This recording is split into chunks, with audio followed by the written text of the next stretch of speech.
Now let's see how we can do ordered comparison of two strings. So in Python, ordered comparison of strings follow lexicographical order. What do we mean by lexicographical? It is just like the order we follow in dictionary, right? If you have two words in dictionary, how do you determine which comes first? We will do a letter by letter comparison of both words and see which letter comes first in the list of alphabets, right? Now, when it comes to alphabets in our common English language, we have an order of alphabets, right? We have 26 alphabets. A is the first alphabet and Z is the last alphabet. So we have an order between them, right? Now, Python also needs some sort of a mapping, to determine the order of these alphabets. For that purpose, Python uses something called Unicode, which is nothing but a numerical code for every character that is available in Python.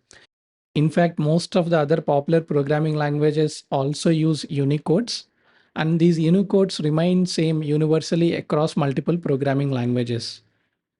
Now, in most of the scenarios, when we compare strings, it will be basically alphanumeric strings, which means the strings which are made up of numerical digits and English alphabets. So these are the most widely used characters in the strings in general, isn't it?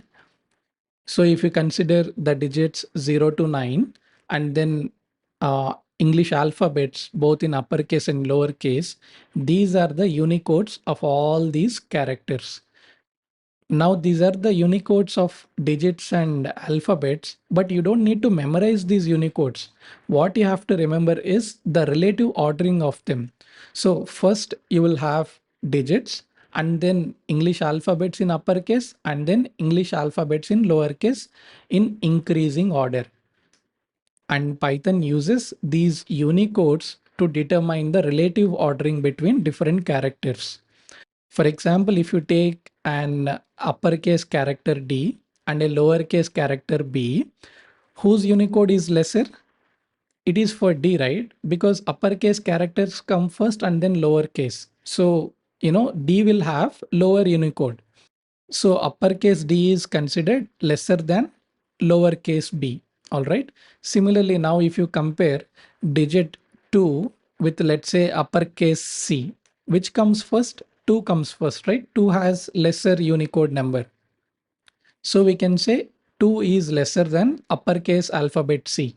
Now if you take lowercase character b and lowercase character p, so Unicode of B is lesser than P, right? Because if you see this lowercase characters, B comes first, P comes later. So B will have lower Unicode. So B is less than P. All right. So I hope it is clear to you now. Now that's how you compare individual letters. Now let's see some examples where we compare the whole strings. So here we are comparing two strings ABMN and ABC. So we have to do letter by letter comparison now. First letter is same in both strings. So we move to the next letter. Again, here we have B and B. So it is same. Next we have small m or lowercase m and lowercase c. So when it comes to lowercase m and lowercase c, which is greater? Lowercase m is greater, right? Because c comes first, m comes later. So Unicode of m is greater than c. So that's why this ABMN string is considered greater than ABC. So this statement is correct. ABMN is greater than ABC. So it will return true. Now let's see this one. We have ABC. Here also we have ABC. But if you can see, first letter is same in both strings. So let's go to the next letter. We have small b. Here we have capital B. Now when you compare small b and uppercase B, which is greater? Small b is greater, right? Because uppercase b comes first and small b or lowercase b comes later. So it will have a greater Unicode. So that's why this ABC is greater than this ABC. But here we have the expression less than, right?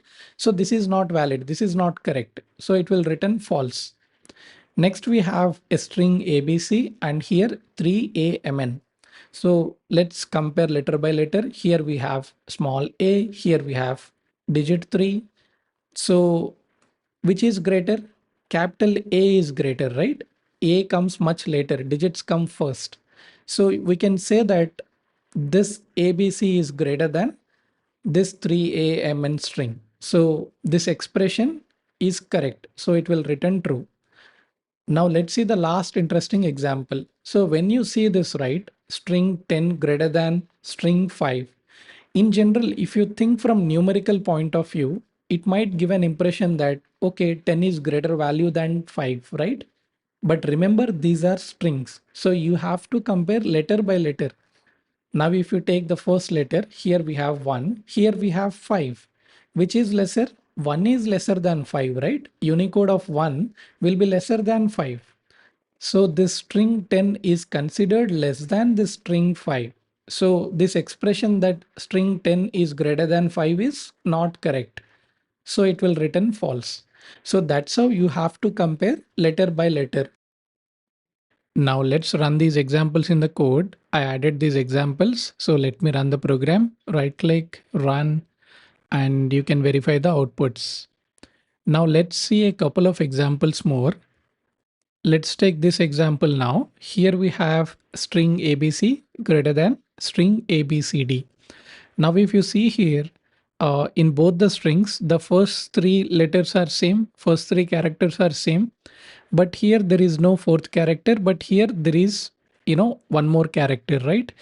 In that case, this particular string is treated greater than this string ABC. All right, so ABCD is greater than ABC.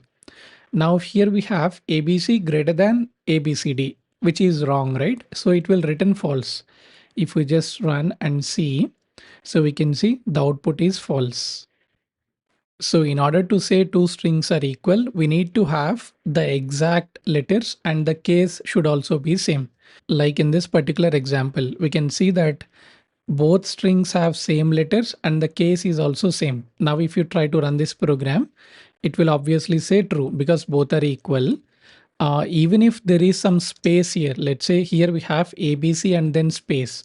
Even then these two strings are not considered equal. Now if you try to run this program, you can see that it says false now.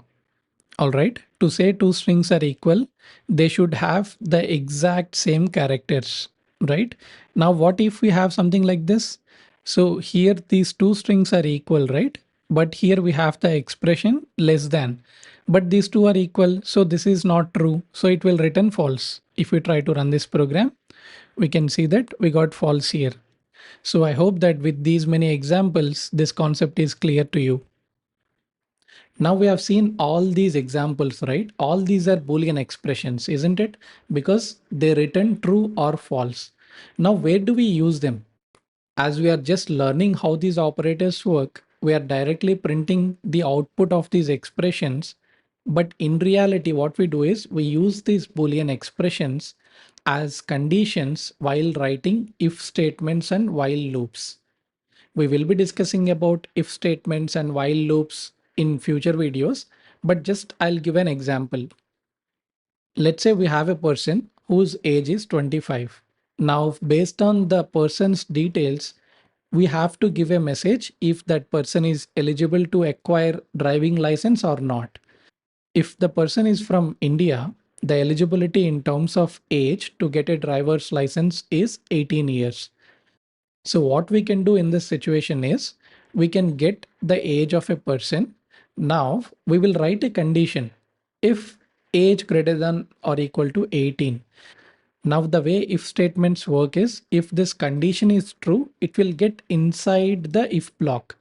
If this is not true, then it will get into the else block. We will be discussing about it in great detail in a separate video, but I just wanted to give an example.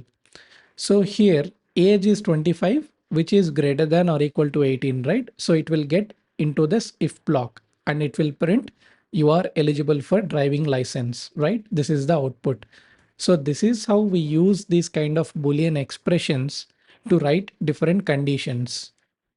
We will be learning about all these things in detail when we discuss if statements and while loops.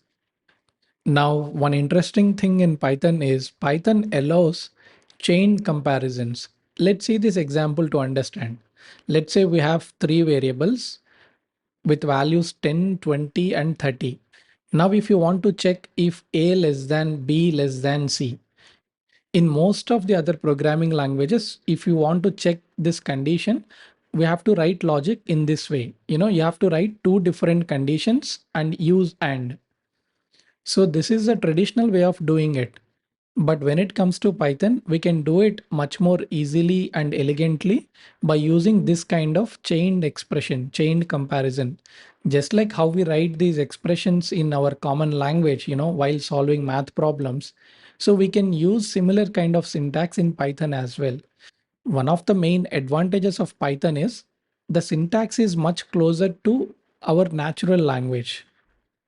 If we consider a real-time example, let's say, there is a course and there is some age criteria for this course.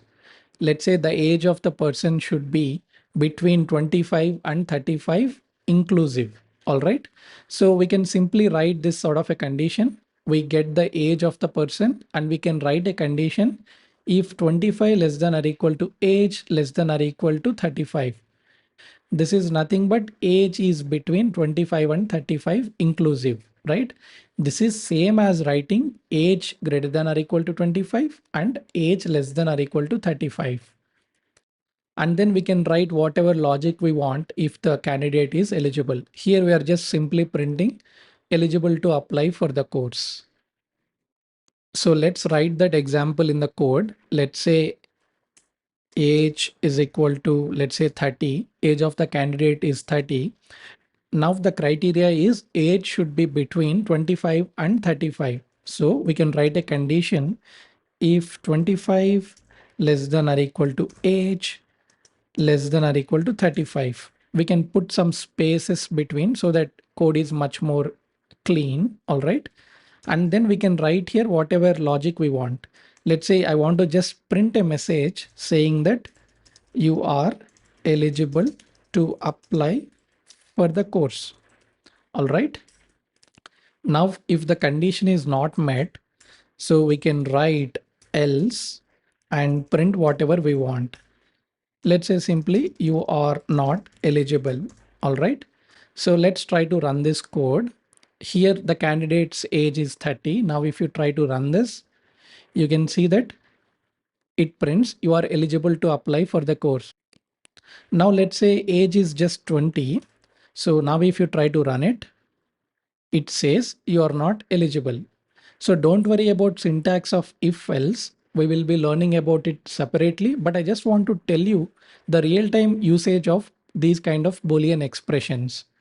And this expression is equivalent to writing if age is greater than or equal to 25 and age is less than or equal to 35. But Python gives us a more convenient way to write these kind of chained expressions. All right, till now we have seen how we can use comparison operators to write Boolean expressions. But sometimes we might want to combine multiple Boolean expressions. To do that, we use something called logical operators. For example, if you see here we are combining two different Boolean expressions using a logical operator called AND. In the next tutorial, let's discuss about logical operators in Python in detail. I'll see you in the next tutorial.